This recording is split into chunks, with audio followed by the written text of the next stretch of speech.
কখনো কি এমন হয়েছে তোমার সবচেয়ে আপন মানুষটাই তোমাকে ভুল বুঝেছে? ভাবো, যদি সেই কষ্ট মহানবীর সাল্লাল্লাহু আলাইহি ওয়াসাল্লামকেও সহ্য করতে হয়, তখন আমাদের অবস্থা কত ছোট।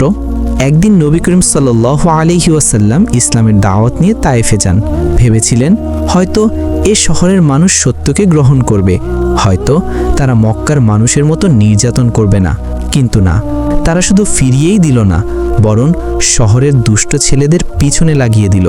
রাসূল সাল্লাল্লাহু আলাইহি ওয়াসাল্লাম যখন রাস্তায় হাঁটছিলেন, লোকেরা দুই পাশে দাঁড়িয়ে পাথর ছুঁড়ছিল।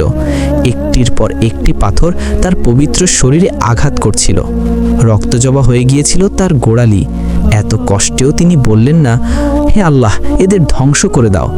বরং তিনি মাথা তুলে বললেন, হে আল্লাহ, এরা জানে না, হয়তো তাদের সন্তানদের মধ্য থেকেই একদিন ঈমানদার সৃষ্টি হবে।